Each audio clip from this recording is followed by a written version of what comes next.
ఏమండి లేవండి, మనం బ్లాక్ ఫ్రైడే షాపింగ్కి వెళ్ళాలి. ఏంటే షాపింగా? నీకన్నా పిచ్చా వేరా? ఏం కొనాలి మనం? ప్రశాంతంగా పడుకొని నన్ను. అదేంటండి, మనం ఇండియా వెళ్తున్నాం కదా, మీ వాళ్ళకి మా వాళ్ళకి ఏవో గిఫ్ట్స్ తీసుకువెళ్ళాలి కదా.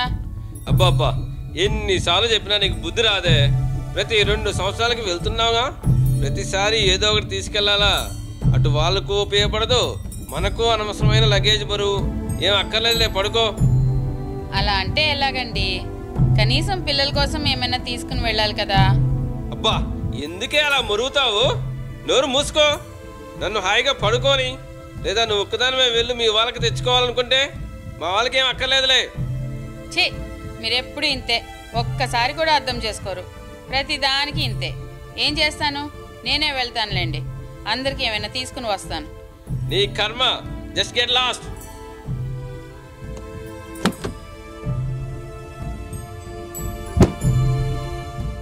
అయ్యో, ఇంత ఎక్కువ వల్ల క్యూపాన్స్ మర్చిపోయాను.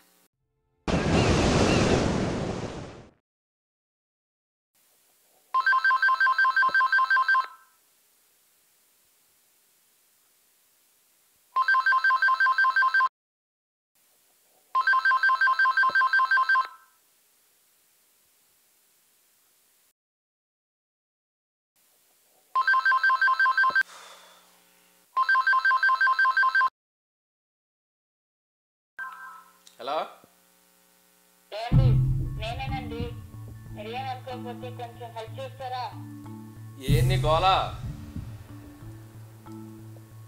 అబ్బా, కొంచెం కోపం తగ్గించుకోండి. ఏం లేదు, నేను మీ అరుపులకి కూపన్స్ మర్చిపోయాను. నేను షాపింగ్ చేస్తున్నాను, కొంచెం కూపన్స్ తీసుకుని రాగలుగుతారా? నీకు అసలు అర్థం కాదా? నీ కాల్ నీదే, నాకు ఆఫీస్ పని ఉందని చెప్తున్నాను కదా. బోల్డ్ ఇష్యూస్ వచ్చాయి, ఏదో ఒకటి కొనుక్కొని వచ్చాయి. కూపన్ లేదేం లేదు. మంచి డీల్స్ ఉన్నాయండి. కూపన్ అంటే ఎక్కువ కొనొచ్చు, అందుకు గిఫ్ట్ తీసుకుని వెళ్ళొచ్చు. ముందు ఫోన్ పెట్టే. ఊరికే కోపాన్ని పెంచేస్తున్నావు. వర్క్ ఎక్కువ ఉందని చెప్తున్నాను కదా, పెట్టే ఫోన్.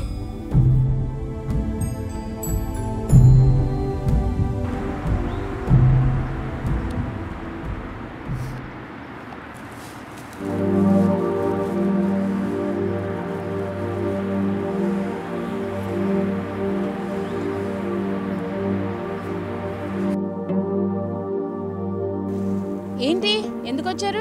రానన్నారు కదా. నా షాపింగ్ అయిపోయింది. అప్పుడేనా షాపింగ్ షాపింగ్ అన్నావు? అంత అందులోనే షాపింగ్ అయిపోయిందా? కష్టపడి మా బాస్ పర్మిషన్ తీసుకొని టాక్సీలో వచ్చా. అరుస్తూ ఫోన్ పెట్టేశారుగా, నాకేం తెలుసు వస్తారని. మూడంతా పాడైంది. కనీసం $1000 ఖర్చు అయింది. సర్లే పద, షాప్లోకి వెళ్ళి అడుగుదాం. కూపన్స్కి అడ్జస్ట్ చేస్తారేమో. అబ్బా, పెద్ద లైన్ ఉంది. కావాలంటే మీరు ట్రై చేయండి, నేను కార్లో కూర్చుంటాను.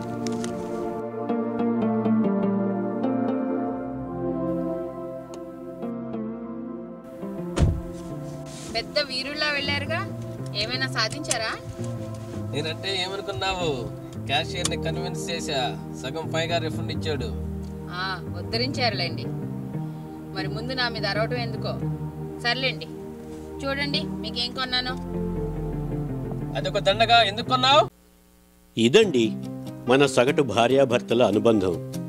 ప్రతి సంసారంలోనూ ఏవో చిన్న చిన్న కీచులాటలు ఉంటూనే ఉంటాయి, కానీ ఆఖర్లో కలిసిపోతారు. అయితే మళ్ళీ మళ్ళీ మొదలు పెడుతుంటారు. ఇదే ఫ్యామిలీ లైఫ్ అంటే.